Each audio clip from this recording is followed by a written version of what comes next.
إن الحمد لله نحمده ونستعينه ونستغفره ونعوذ بالله من شرور أنفسنا ومن سيئات أعمالنا من يهده الله فلا مضل له ومن يضلله فلا هادي له وأشهد أن لا إله إلا الله وحده لا شريك له وأشهد أن محمدا عبده ورسوله أما بعد فإن خير الحديث كتاب الله وخير الهدي هدي محمد صلى الله عليه وسلم وشر الأمور محدثاتها وكل محدثة بدعة وكل بدعة ضلالة وكل ضلالة في النار فأعوذ بالله السميع العليم من الشيطان الرجيم من همزه ونفخه ونفثه يا أيها الذين آمنوا اتقوا الله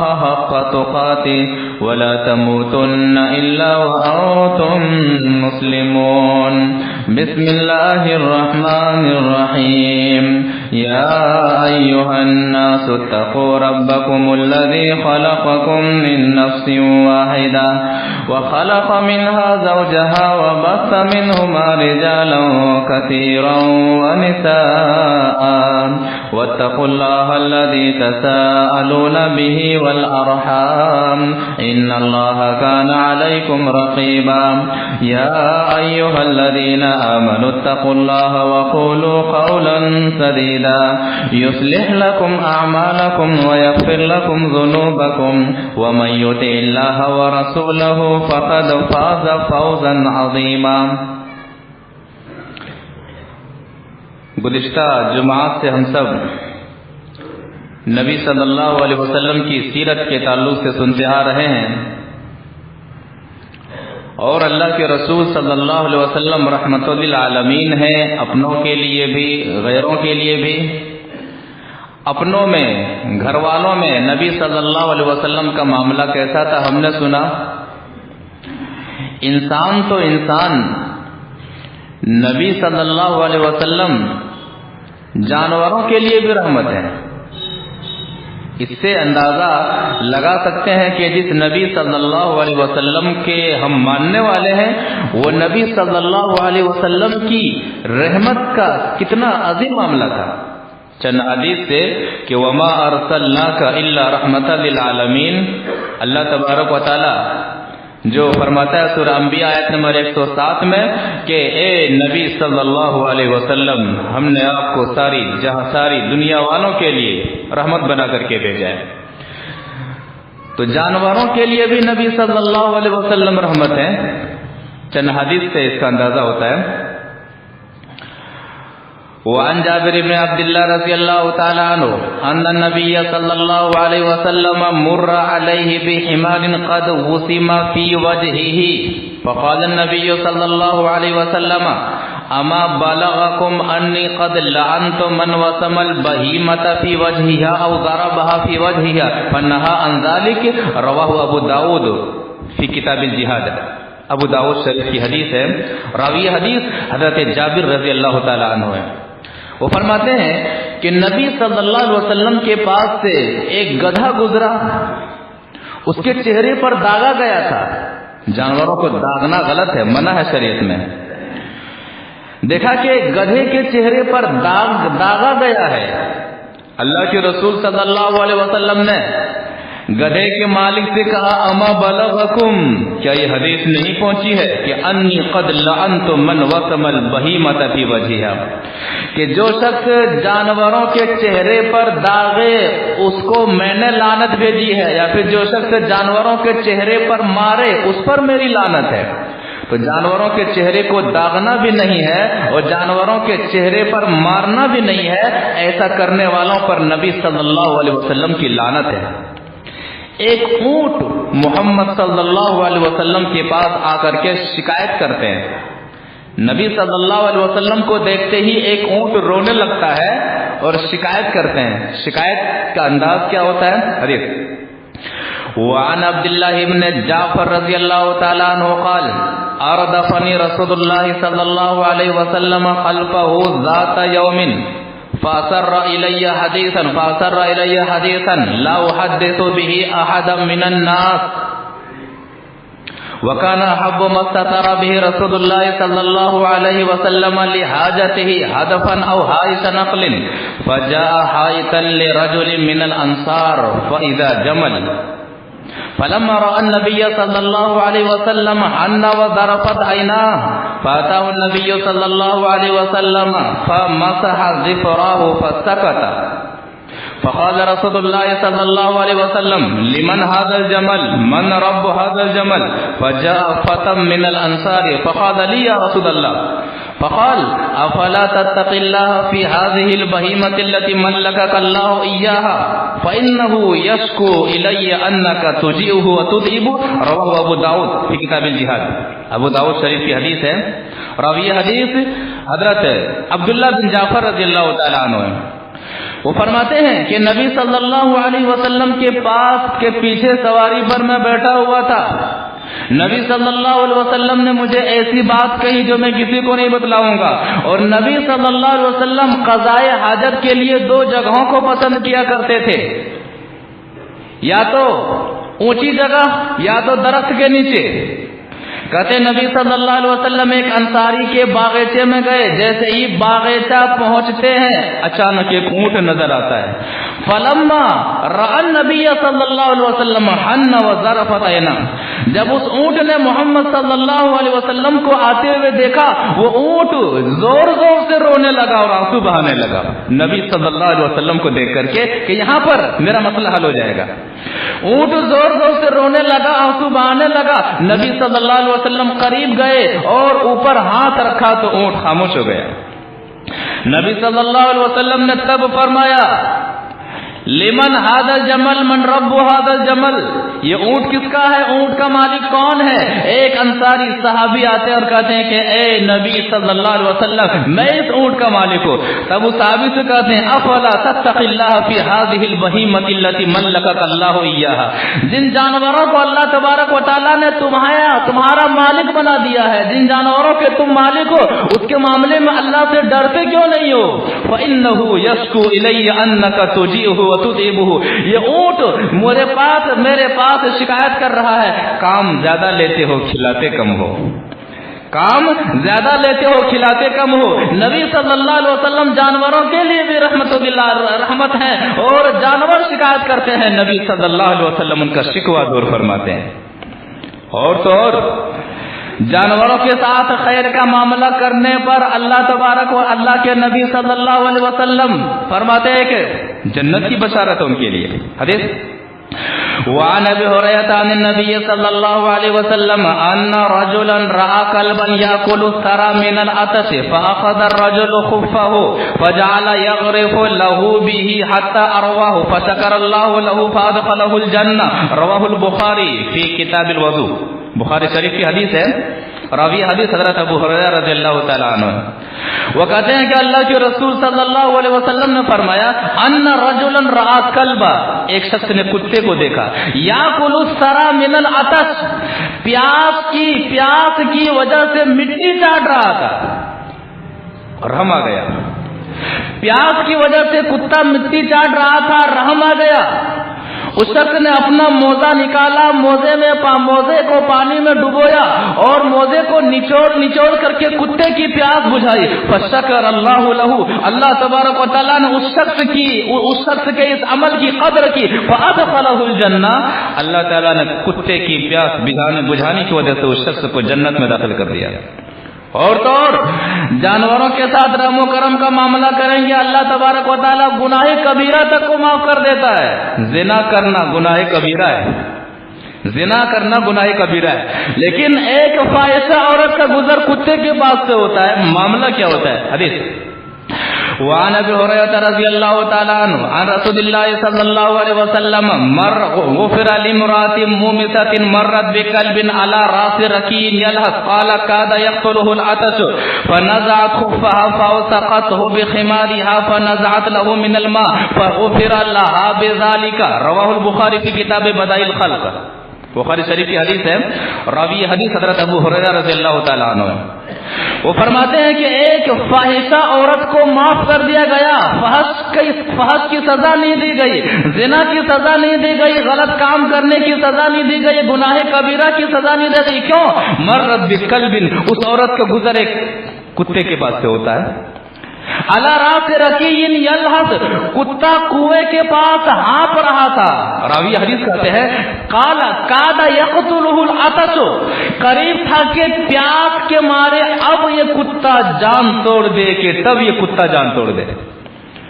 اس عورت نے، فاحشہ عورت نے موزے کو نکالا اور اپنے دوپٹے کو رسی بنایا اور موزے کو کنویں میں داخل کیا اور کنویں کے ذریعے سے پانی اٹھا کر کے کتے کو پانی پلا دیا. حدیث کا فغفر لها بذلک، اللہ تبارک و تعالیٰ کو یہ ادا اتنی پسند آئی کہ فاحشہ عورت کو اللہ تبارک و تعالیٰ نے معاف کر دیا، اللہ تبارک و تعالیٰ نے انہیں جنت میں جانے والا بنا دیا. وما ارسلناک الا رحمۃ للعالمین، اے نبی صلی اللہ علیہ وسلم، ہم نے آپ کو ساری دنیا کے لیے رحمت بنا کر کے بھیجا ہے. اور یہ رحمت کا معاملہ صرف انسانوں کے ساتھ نہیں بلکہ جانوروں کے ساتھ بھی. یہ اسلام درس دیتا ہے کہ نبی صلی اللہ علیہ وسلم کا جو معاملہ رحم و کرم کا تھا وہ جانوروں کے ساتھ بھی تھا. یہاں ٹھہر کر کے ذرا غور کرنے کی بات ہے مسلمانوں، جو اسلام جانوروں کو، کتا جو کہ اگر برتن میں منہ ڈال دے تو 7 مرتبہ اسے دھونا تب پاک ہوتا ہے، اسے پانی پلانے پر جنت کی بشارت دیتا ہے، وہ اسلام انسانوں کے ساتھ ظلم و ستم کرنے کی تعلیم کیسے دے سکتا ہے؟ جو اسلام جانوروں کے ساتھ رحم و کرم کا معاملہ کرنے پر جنت کی بشارت دیتا ہے، وہ اسلام انسانوں کو ستانے کا درس کیسے دے سکتا ہے؟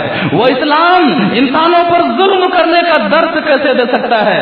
وہ اسلام انسانوں پر ظلم و ستم کا پہاڑ ڈھانے کا درس کیسے دے سکتا ہے؟ اسلام تو جانوروں کے ساتھ کہتا ہے کہ اس کے ساتھ حسن سلوک کرو. آج یہ نظریہ، اسلام کے نظریہ ہم مسلمانوں کو پیش کرنے کی ضرورت ہے. ہم نے بلا دیا، آج ہمیں اٹھنا ہے اس نظریے کو پیش کرنے کے لیے. امن کا یہ نظریہ اگر کوئی دیتا ہے تو اسلامی وہ واحد مذہب ہے جو یہ کہہ کر کے کہ لوگوں جانوروں کے ساتھ رحم و کرم کا معاملہ کرو، اللہ تبارک و تعالی جنت میں داخل فرمائے گا. امن کا یہ نظریہ لے کر کہ ہم قرآن و حدیث کے ماننے والوں کو اٹھنا ہے. ہم نے اٹھیں گے تو کون اٹھے گا؟ ہمیں امن کا چراغ بن کر کے اٹھنا ہے. چراغ سے چراغ جلتا جائے گا، مایوس ہونے کی ضرورت نہیں. ایک وقت ایسا آئے گا جب ہم امن کا چراغ بنیں گے، ہمارے امن کے چراغ سے دوسرا چراغ جلے گا، تیسرا چراغ جلے گا. ایک وقت آئے گا اسلام امن کا گہوارہ ہے، دنیا کو اس کا پتہ چل جائے گا. اللہ کے رسول صلی اللہ علیہ وسلم رحمت للعالمین ہے غرباء اور مساکین کے لیے بھی. کیسے؟ نبی صلی اللہ علیہ وسلم ہمیشہ اپنے آپ کو مساکین ہی میں شمار کیا کرتے تھے. کہتے تھے مجھے کمزوروں میں تلاش کرنا، اے اللہ مجھے مسکین بنا کر کے رکھنا. چند حدیث سے ہم اندازہ لگاتے ہیں کہ نبی صلی اللہ علیہ وسلم کی رحمت کا معاملہ معاشرے و سماج کے اندر جو غربا ہیں، جو مساکین ہیں، جو وقت کے مارے ہیں، ان کے ساتھ کس طرح سے مضبوط تھا، کتنا گہرا تھا. اور ایک مسلمان کو سن لینے کے بعد، جان لینے کے بعد ہمیں کس قدر غربا اور مساکین سے قربت حاصل کرنی چاہیے. حدیث وعن انس بن مالک رضی اللہ تعالی عنہ قال قال رسول اللہ صلی اللہ علیہ وسلم اللهم احيني مسكينا وامتني مسكينا واحشرني في زمرة المساكين يوم القيامة. قالت عائشة لما يا رسول الله؟ قال انهم يدخلون الجنة قبل اغنيائهم ب40 خريفا. يا عائشة لا ترد المسكين ولو بشق تمرة. يا عائشة احب المساكين وقربيهم فإن الله يقربك یوم القیامہ. رواہ ترمذی فی ابواب الزہد. ترمذی شریف کی حدیث ہے. راوی حدیث حضرت انس بن مالک رضی اللہ تعالی عنہ، وہ فرماتے ہیں کہ نبی صلی اللہ علیہ وسلم کہا کرتے تھے، کیا مانگا کرتے تھے؟ اللہم احینی مسکینا، اے اللہ میں جب تک اس دنیا کے اندر زندہ رہوں مسکین بنا کر کے زندہ رکھنا. وامتنی مسکینا، اور اے اللہ میری وفات حالت مسکین میں ہو. واحشرنی فی زمرۃ المساکین یوم القیامہ، اور پروردگارا قیامت کے دن مجھے مسکینوں کی صف میں کھڑا کرنا. حضرت عائشہ رضی اللہ تعالیٰ عنہ کہتی ہیں اللہ کے رسول صلی اللہ علیہ وسلم ایسا کیوں ایسا کہہ رہے ہیں آپ؟ کہتے ہیں عائشہ انہم یدخلون الجنت قبل اغنیائہم ب40 خریفا. یہ مساکین، یہ دنیا کے اندر کم مال رکھنے والے، یہ دنیا کے اندر کم رقم رکھنے والے، یہ دنیا کے اندر کم مال پر زندگی گزارنے والے مالداروں سے 40 سال پہلے جنت میں جائیں گے. اے اللہ مجھے مسکینوں میں کل قیامت کا روز شمار کرنا. اس کے بعد نصیحت کہ عائشہ لا ترد المسکین ولو بشق تمرہ. عائشہ مسکین اگر گھر پہ آئے، دروازہ کھٹکھٹائے، ضرورتوں کو مکمل ضرورت کے لیے ہاتھ کو پھیلائے، دستے سوال دراز کرے، لا ترد المسکین، عائشہ خالی ہاتھ نہ لوٹانا. ولو بشق تمرہ، عائشہ گھر میں ایک کھجور ہو، اس کھجور کی ضرورت آپ کو ہو لیکن عائشہ مانگنے والے کے حوالے کر دینا، خود صبر کر لینا. عمل کیا. حضرت عائشہ رضی اللہ تعالی عنہ کا عمل اس میں رہا. یہاں ٹھہر کر کے اس حدیث کو سامنے دیکھیے. وعن عائشہ رضی اللہ تعالی عنہ قالت جاءت امرأة معها ابنتان لها تسأل فلم تجد عندي شيئا غير تمرة فأعطيتها إياها فقسمتها بين ابنتيها ولم تأكل منها ثم قامت فخرجت فدخل النبي صلى الله عليه وسلم فأخبرته فقال النبي صلى الله عليه وسلم من ابتلي من هذه البنات بشيء كن له سترا من النار. رواه البخاري في كتاب الزكاة. بخاری شریف کی حدیث ہے. راویہ یہ حدیث حضرت عائشہ رضی اللہ تعالی عنہ وہ کہتی ہیں کہ ایک عورت 2 بچوں کے ساتھ میرے دروازے پر آتی ہے کہ اللہ کے نام پر کچھ دے دو. کہتے فلم تجد عندی غیر تمرۃ واحدہ. حضرت عائشہ رضی اللہ تعالی عنہ فرماتی ہے کہ میرے گھر میں سوائے ایک کھجور کے اور اسے دینے کے لیے کوئی چیز نہ تھی. میں نے اسے دے دیا. لینے والی عورت نے کیا کیا؟ فقسمتها بین ابنتیها ولم تاکل منها. ایک کھجور ملی، اس عورت نے اس کھجور کو 2 ٹکڑے میں کیا. ایک ٹکڑا ایک بچی کو، دوسرا ٹکڑا دوسری بچی کو. ماں ہوتی ہے.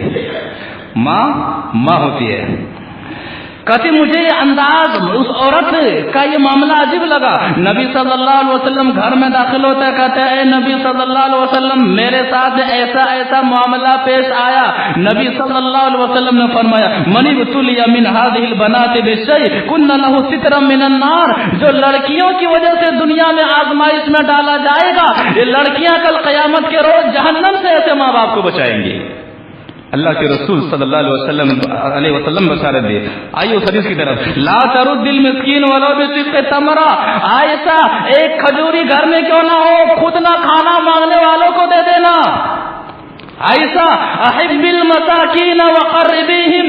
مسکینوں سے محبت کرنا، مسکینوں کو اپنی زندگی میں قریب لانا. آج کیا ہوتا ہے، ایک بار دروازہ کھٹکھٹایا جاتا ہے، دیتے ہیں، دوسری بار اس کی عادت ہی یہی ہے. نہیں، مساکین کی وجہ سے گھر میں رحمتوں کا نزول ہوتا ہے. اگر واقعی وہ ضرورت مند ہے، بار بار آپ کے گھر کا دروازہ کھٹکھٹا رہا ہے، رب کی رحمت آپ کے گھر میں آنے کے لیے بے قرار ہے، اسے دیجیے، اس کی مدد کیجیے، اس کا خیرخواہ بنیے. مساکین کی وجہ سے رب کی رحمت اٹکی ہوئی ہوتی ہے. مساکین سے محبت کرنے والوں پر رب کی رحمتیں اس کے گھر میں داخل ہوتی ہیں. عائشہ مسکینوں سے محبت کرنا، اسے اپنے قریب رکھنا. کیوں؟ فإن اللہ یقربک یوم القیامہ. عائشہ دنیا میں مسکینوں اور محتاجوں کو اپنے سے قریب کریں گے، اسے نیچا نہیں سمجھیں گے، اس سے محبت کریں گے. اللہ تعالیٰ قیامت کے دن تم سے محبت کرے گا، تمہیں قریب کرے گا. کتنا بڑا مرتبہ ہے، کتنا بڑا مقام ہے. اور اس حدیث کو سامنے رکھیں تو اللہ کے رسول صلی اللہ علیہ وسلم کی زندگی مسکینوں والی زندگی گزری. کیا معاملہ تھا؟ ردی کھجور تک نبی صلی اللہ علیہ وسلم کو نصیب نہیں ہوتی تھی. حدیث وعن سماک بن حرب قال سمعت النعمان بن بشیر رضی اللہ تعالی عنہ یقول الستم فی طعام وشراب ما شئتم لقد رأيت نبیکم صلی اللہ علیہ وسلم ما یجد من الدخل وما یملأ به بطنا. رواہ الترمذی فی ابواب الزہد. ترمذی شریف کی حدیث ہے. راوی حدیث حضرت سماک بن حرب ہیں. کہتے ہیں کہ میں نے صحابی رسول حضرت نعمان بن بشیر رضی اللہ تعالی عنہ کو فرماتے ہوئے سنا. وہ فرما رہے تھے کہ لوگوں الستم فی طعام و والشراب ما شئتم، آج جو چاہتے ہو کھا لیتے ہو، جس طرح کا کھانا چاہتے ہو کھا لیتے ہو، جس طرح کا پکوان چاہتے ہو کھا لیتے ہو، دل جو چاہتا ہے پا لیتے ہو۔ میں نے تمہارے نبی آمنہ کے لال جناب محمد رسول اللہ صلی اللہ علیہ وسلم کی زندگی کو دیکھا ہے۔ وما یجد به من الدخل ما یملأ به بطن، نبی صلی اللہ علیہ وسلم اس قدر بھوک سے پریشان رہتے تھے، بے چین رہتے تھے، بے قرار رہتے تھے کہ نبی صلی اللہ علیہ وسلم کھانے کے لیے، پیٹ بھرنے کے لیے ردی کھجور تلاش کرتے تھے۔ گھر میں ردی کھجور بھی میسر نہیں ہوا کرتی تھی۔ لوگوں، میں نے نبی صلی اللہ علیہ وسلم کو اس حال میں دیکھا ہے، 2 مہینے تک گھر میں چولہا نہیں جلتا تھا۔ پوچھئے حضرت عائشہ رضی اللہ تعالیٰ عنہ سے، جواب ملتا ہے، یہ جواب ملتا ہے۔ ان عروہ ان عائشہ انہا قالت ابن اختی ان كنا لننظر الى الهلال ثم الهلال 3 اهلة في شهرين وما اوقدت في ابيات رسول الله صلى الله عليه وسلم نار، قلت يا خالة ما كان يعيشكم؟ قالت الاسودان التمر والماء، إلا أنه كان لرسول الله صلى الله عليه وسلم جيران من الأنصار كانت لهم مناي وكانوا يمنحون رسول الله صلى الله عليه وسلم من ألبانهم فيسقينا، رواه البخاري في كتاب الرقاق۔ بخاری شریف کی حدیث ہے، راوی حدیث حضرت عائشہ رضی اللہ تعالیٰ عنہ، وہ اپنے بھانجے حضرت عروہ سے کہتے ہیں کہ میرے بھانجے، ان كنا لننظر الى الهلال ثم الهلال ثم الهلال، ہم چاند دیکھتے تھے، چاند ڈوب جاتا تھا، پھر چاند دیکھتے تھے، پھر چاند ڈوب جاتا تھا، پھر چاند دیکھتے تھے، پھر چاند ڈوب جاتا تھا۔ 3 اہلۃ فی شہرین، 2 مہینے میں 3 چاند دیکھ لیا کرتے تھے۔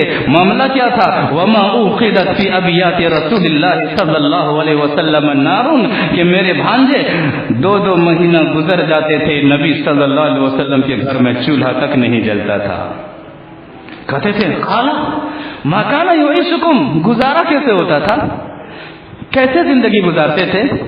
قالت ودان التمر والماء، بس کھجور اور پانی سے گزارا کر لیا کرتے تھے۔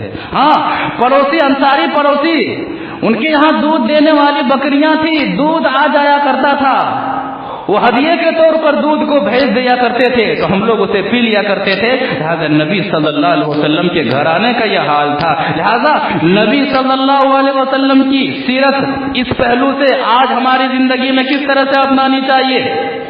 ایک مسلمان کا معاملہ یہ ہونا چاہیے نبی صلی اللہ علیہ وسلم کی سیرت کو اپناتے ہوئے کہ آج وقت پڑے تو بھوکا رہ جانا پسند کر لیں گے، نبی صلی اللہ علیہ وسلم کی سیرت میں، نبی صلی اللہ علیہ وسلم کی محبت میں بھوکا رہ جانا پسند کر لیں گے، لیکن حرام کمانا پسند نہیں کریں گے۔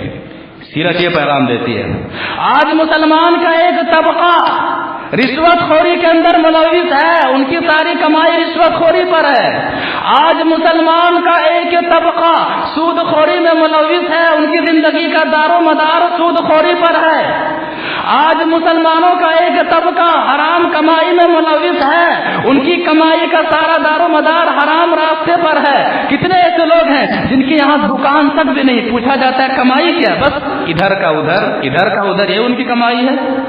ایسے موقع پر سیرت رسول صلی اللہ علیہ وسلم کو اپنانے کی ضرورت ہے کہ مسلمانوں، اگر نبی صلی اللہ علیہ وسلم سے محبت کا عملی اظہار کرنا ہے، زندگی میں یہ ہونا چاہیے، بھوکے گھر میں چولہا نہ جلے لیکن گھر میں حرام روپے نہیں آئے گا، گھر میں حرام کمائی نہیں آنی چاہیے، گھر میں حرام پیسہ نہیں آنی چاہیے۔ کیوں؟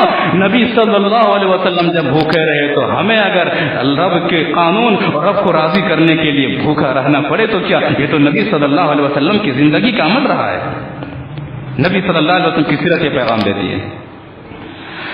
لہذا نبی صلی اللہ علیہ وسلم کا معاملہ کہ لوگوں مساکین سے محبت کرو، فقراء سے محبت کرو۔ کیوں؟ ایک ایک موقع پر اس کی وضاحت فرماتے ہیں۔ وعن ابی ہریرہ رضی اللہ تعالی عنہ قال قال رسول اللہ صلی اللہ علیہ وسلم يدخل فقراء المسلمین الجنة قبل اغنیائهم بنصف یوم وهو 500 عام، رواہ ترمذی فی ابواب الزہد، ترمذی شریف کی حدیث ہے، راوی حدیث حضرت ابو ہریرہ رضی اللہ تعالی عنہ، وہ کہتے ہیں کہ نبی صلی اللہ علیہ وسلم نے فرمایا یدخل فقراء المسلمین الجنۃ قبل اغنیائهم، کہ مسلمان فقراء جنت میں مالداروں سے آدھا دن پہلے داخل ہوں گے۔ جنت میں آدھا دن پہلے. ابھی آدھا دن کتنا ہوگا؟ وہ ہوا 500 عام. قیامت کے آدھا دن 500 سال کے برابر ہوگا. قیامت کا ایک دن 1000 سال کے برابر. اس دن کی تیاری کرو کہ یہ فقراء جنت میں مالداروں سے آدھا دن پہلے جنت میں جائیں گے اور قیامت کے دن کا آدھا دن 500 سال کے برابر ہوگا. اسی لیے نبی صلی اللہ علیہ وسلم نے ایک موقع پر مزید فقراء سے محبت کرتے ہوئے تلقین کی تھی کہ لوگوں، مالدار وہ نہیں ہے جس کا بینک بیلنس بھرا ہوا ہے، جس کا گھر پیسوں سے بھرا ہوا ہے اور دل اس کا کنجوس ہے، دل اس کا فقیر ہے. نہیں، بلکہ مالدار وہ ہے جو دل کا مالدار ہے، جو کھاتا ہے دوسروں کو بھی کھلاتا ہے، دوسروں کو بھی ساتھ میں رکھتا ہے. کل کے بارے میں اللہ دے گا. حدیث وعن ابي هريره رضي الله تعالى عنه قال قال رسول الله صلى الله عليه وسلم ليس الغنى عن كثرة العرض ولكن الغنى غنى النفس. رواه البخاري في كتاب الرقاق. بخاری شریف کی حدیث ہے. راوی حدیث حضرت ابو ہریرہ رضی اللہ تعالی عنہ وہ فرماتے ہیں کہ نبی صلی اللہ علیہ وسلم نے فرمایا لیس الغنى عن كثرة العرض کہ لوگوں، مالدار وہ نہیں جس کے پاس بہت زیادہ مال ہو لیکن لوگ محتاج ہو، محتاجی کا خیال نہ رکھتا ہو. ولیکن الغنى غنى النفس، حقیقت میں مالدار وہ ہے جس کا دل مالدار ہے، جس کا دل غریبوں کے لیے کھلا ہوا رہتا ہے، جس کا دل مسکینوں کے لیے کھلا ہوا رہتا ہے، جس کا دل محتاجوں کے لیے مالدار ہوتا ہے. حقیقت میں وہ شخص مالدار ہے جس کے اللہ نے جتنا دیا انہی میں سے سب کا خیال رکھتا ہے. ایک موقع پر نبی صلی اللہ علیہ وسلم ایک صحابی سے پوچھتے ہیں اس آدمی کے بارے میں تمہارا کیا خیال ہے؟ کہتے ہیں اچھا آدمی ہے، مالدار آدمی ہے.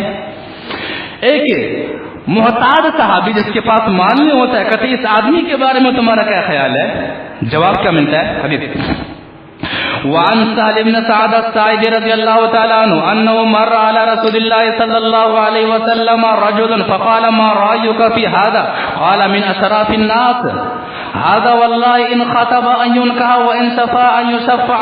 قال فسكت رسول الله صلى الله عليه وسلم. ثم مر رجل فقال له رسول الله صلى الله عليه وسلم ما رأيك في هذا؟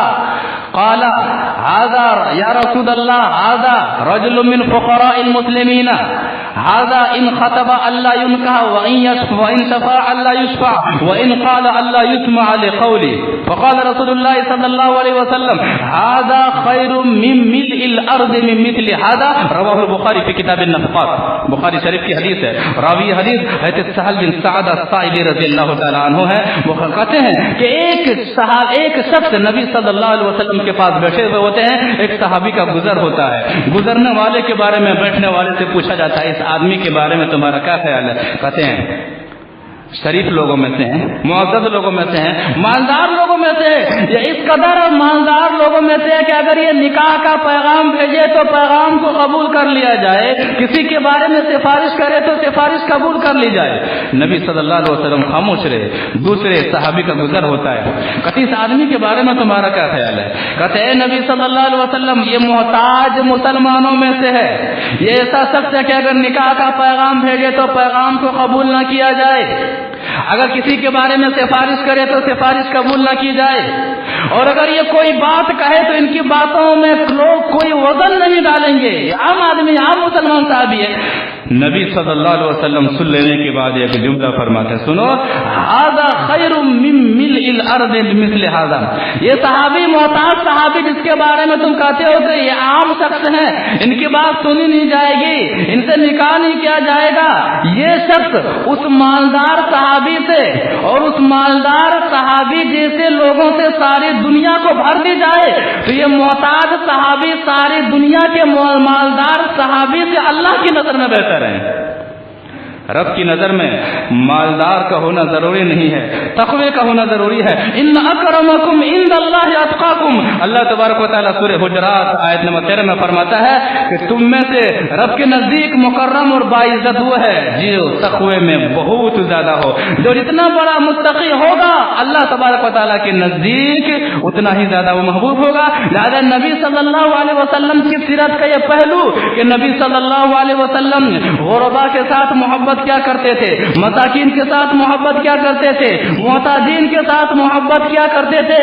نبی صلی اللہ علیہ وسلم کی یہ سیرت یہ پیغام دیتی ہے کہ اللہ تبارک و تعالیٰ نے جن مسلمانوں کو مال سے نوازا ہے، مال کے ذریعے سے غربا اور مساکین سے محبت کریں. آج کے دور میں کیسے محبت کریں؟ آج مالدار ہیں، آپ مالدار ہیں، اللہ تبارک و تعالیٰ نے آپ کو مال سے نوازا ہے، محتاجوں کی مدد کیجیے. محتاج کے گھر میں جو اولادیں ہیں ان کی تعلیم کا معاملہ ہے، تعلیم اگر رک رہی ہے پیسوں کی وجہ سے تو اپنا پیسہ لگائیے، ان کی مدد کیجیے، اللہ تبارک و تعالیٰ دنیا میں بھی دے گا آخرت میں بھی دے گا.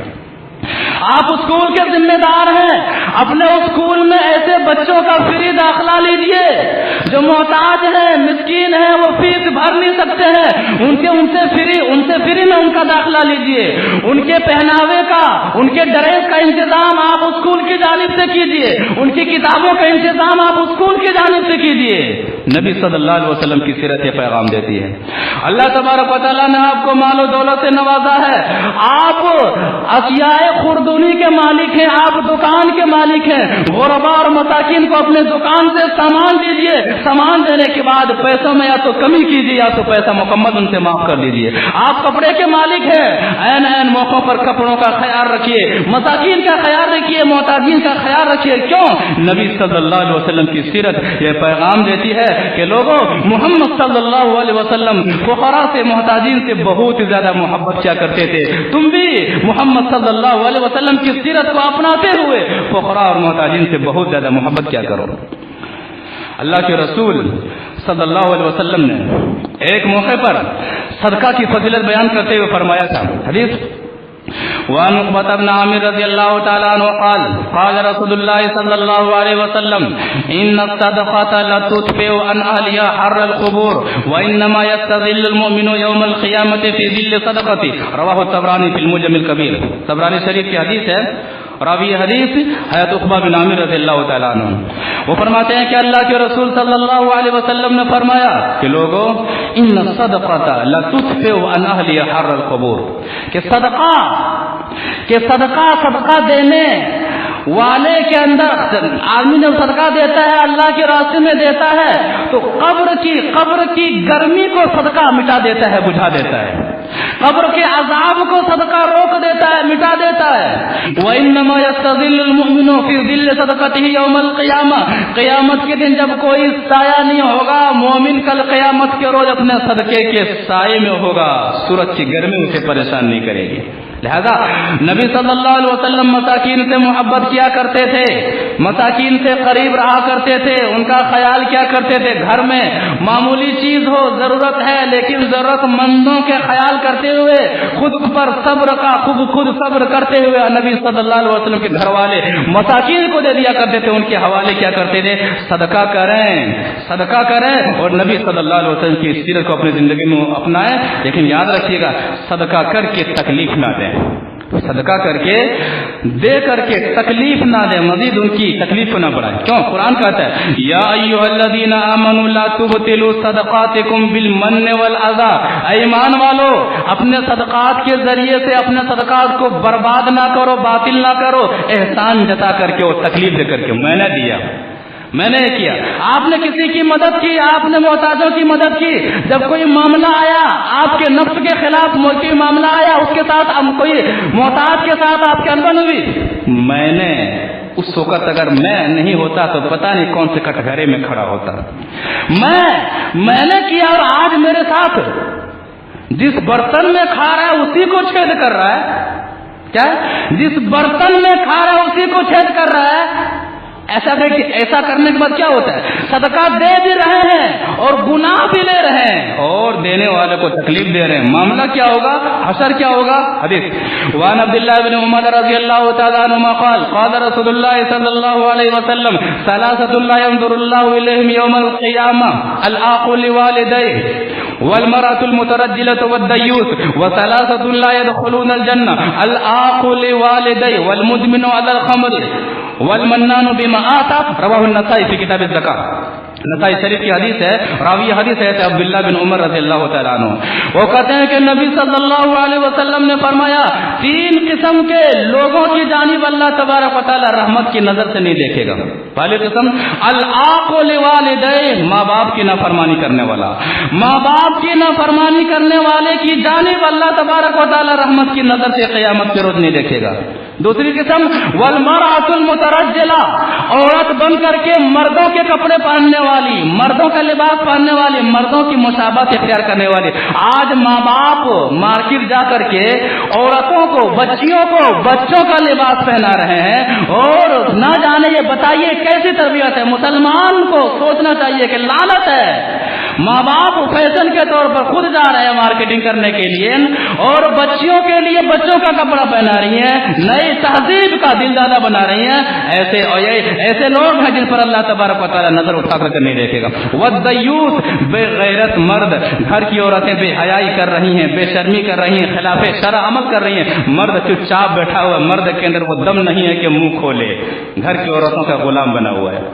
وثلاثۃ لا يدخلون الجنہ، اور 3 قسم جو جنت میں داخل نہیں ہوں گے. العاق لوالدیہ، یہاں پہ پہلی قسم ماں باپ کا نافرمان. دوسری قسم والمدمن علی الخمر، شرابی کا رسیا، شراب پینے والا. تیسری قسم والمنان بما آتا، دے کر کے احسان جتانے والا، میں نے دیا، میں نے کیا. کسی کی بے بسی پر مسکرا کر دیکھنے والوں، کہنے والوں نے کہا تھا کہ کسی کی بے بسی پر مسکرا کر دیکھنے والوں، تمہیں لے آئے اس منزل پہ، مستقبل تو کیا ہوگا. آج دے کر کے احسان جتانے والوں، کل وہی اللہ تعالیٰ اگر تمہیں لینے والا بنا دے، اور آج جو لینے والا تھا کل دینے والا بنا دے تو کیا ہوگا. لہذا دے کر کے احسان جتانا، دے کر کے غرہ دکھانا یہ بہت بڑا جرم ہے. لہذا صدقہ کریں، یہ نبی صلی اللہ علیہ وسلم کی سیرت ہے. احسان نہ جتائیں، صدقہ کر کے صدقے کی حفاظت کریں. نبی صلی اللہ علیہ وسلم کی سیرت ہمیں یہی پیغام دیتی ہے. بقیہ اور نبی صلی اللہ علیہ وسلم اور لوگوں کے لیے رحمت ہیں. اس کے لیے آئندہ جمعہ انشاءاللہ دعا کہ اللہ تبارک و تعالی ہمیں نبی صلی اللہ علیہ وسلم کی سیرت کو اپناتے ہوئے اللہ کے رسول صلی اللہ علیہ وسلم کی سیرت پر مکمل طور پر عمل کرتے ہوئے آج جو غربا اور مساکین کا جو پہلو نبی صلی اللہ علیہ وسلم کی سیرت میں ہمیں نظر آیا، ان پہلوؤں کو ہمیں اپنی نظر میں رکھتے ہوئے اپنی زندگی گزارنے کو توفیق عطا فرما. پروردگارا، جو لوگ غربا اور مساکین سے دور ہو کر کے، ان کے حقوق سے دور ہو کر کے منمانی زندگی گزار رہے ہیں، پروردگارا انہیں حقیقی معنوں میں نبی صلی اللہ علیہ وسلم کا محب بنا دے اور نبی صلی اللہ علیہ وسلم کی سیرت کو اپنی زندگی میں لاگو کرتے ہوئے دنیا اور آخرت کی زندگی کو سجانے، سنوارنے اور بنانے کی توفیق عطا فرما. پروردگارا، ہم میں سے جو بیمار ہیں اسے شفا عطا فرما. جناب عبد الرحمان صاحب، ان کے بیٹے کی طبیعت سخت ناساز ہے، دعا کی درخواست کی گئی، دعا کہ اللہ تعالیٰ ان کے بیٹے کو شفائے کاملہ عاجلہ عطا فرما. اسی طرح سے جو بھی ہمارے مسلمان بھائی بیمار ہیں، پروردگارا انہیں شفائے کاملہ عاجلہ عطا فرما. پروردگارا، جو پریشان حال ہیں تو ان کی پریشانی کو دور فرما. جو مقروض ہیں پروردگارا تو ان کا قرض ادا کر دے. پروردگارا، ہم میں سے مزید قرآن و حدیث کی باتیں سننے کے لیے ہر اتوار کو صبح 8 بجے درس قرآن میں شرکت فرمانے کو توفیق عطا فرما. آمین. پروردگارا، جن لوگوں نے تیرے گھر کی تعمیر میں بڑھ چڑھ کر کے حصہ لیا ہے اور فی الحال اوپر والے دیکھ رہے ہوں گے کہ مسجد میں کام چالو ہے، پروردگارا تیرے ان بندوں نے جو مسجد کے اندر بیٹھے ہوئے ہیں، تیرے ڈر اور تیرے جنت میں جانے کا شوق لیے یہاں جمع ہوئے ہیں، تیرے ان بندوں نے تیرے گھر کی تعمیر کے لیے اپنی حلال کمائی، پسینے کی کمائی تیرے گھر میں خرچ کی ہے. پروردگارا، ان کے پیسوں کو تو قبول فرما اور تو دینے والا ہے. جتنا ان لوگوں نے تیرے گھر کے لیے دیا اس سے کئی گنا تو بڑھا چڑھا کر کے دے. اور مزید تیرے گھر میں جو کام ہو رہا ہے، اس گھر میں اس گھر کے کام کو نہ رکنے کے لیے مزید تیرے ان محبوب بندوں کو تیرے راستے میں بڑھ چڑھ کر کے حصہ لیتے ہوئے تعاون کرنے کو توفیق عطا فرما. آمین یا رب العالمین.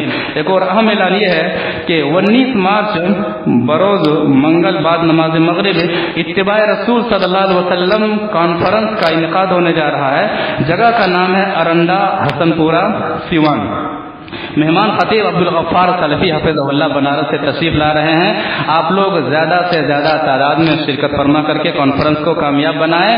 5 یا 5:15 کے درمیان انشاءاللہ اڈا نمبر 2 سے بس کھل جائے گی، آپ لوگ وقت پر پہنچیں. بارک اللہ لنا ولکم فی القرآن العظیم ونفعنا وإیاکم بالآیات والذکر الحکیم انہ تعالی جواد کریم ملک الرؤوف الرحیم.